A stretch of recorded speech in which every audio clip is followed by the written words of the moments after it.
Hey there, Chamber folks. It's Barry Jantz. I'm the CEO of the Grossmont Healthcare District, your partner in the community with Sharp Grossmont Hospital. And I just wanted to give you some updates on what's going on related to the coronavirus. It's all over the place, obviously. When this gets posted on the Chamber website or the Chamber Facebook page, I should say that I will go ahead and post a comment with my email address if anybody has any questions. And I'll post some resources there as well. But obviously, this thing is real. And I think last week we all realized that it's not just something happening someplace else, it's real. And some of the responses to it, you may think that that's overkill, but the fact of the matter is it's happening, whether you like it or not, and so we're all kind of dealing with it at this point.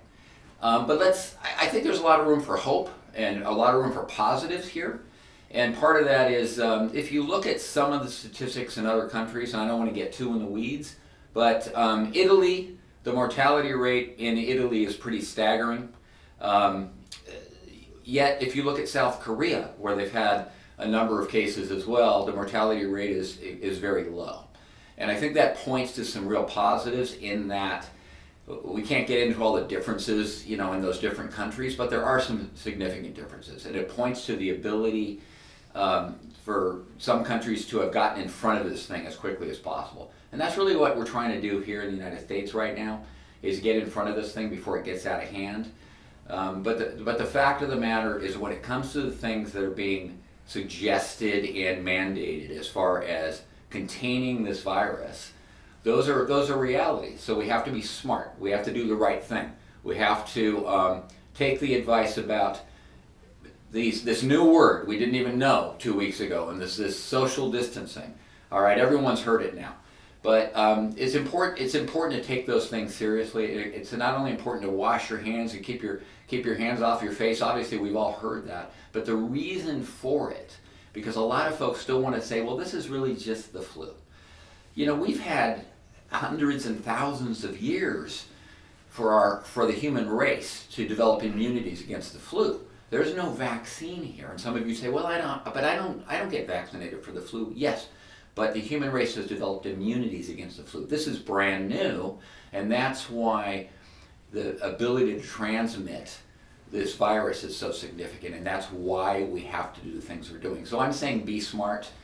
But the other thing is, what can we do as far as helping others? Listen, we've had crises in this community. We've had wildfires in recent years.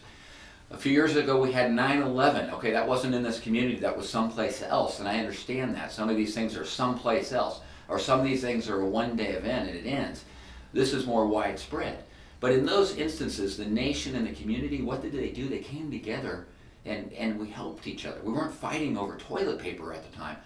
So what can you do? Despite we're all struggling, we're all going to struggle through this, what can we do to help others? There's websites out there that are stepping up. You can search on Facebook for volunteers for the coronavirus. You can do that and you find stuff in San Diego. But think about this. Seniors who are isolated in their homes, you're not going to go visit them, okay? But can you call them? Can you knock on their door? Can you say, hey, is there anything you need?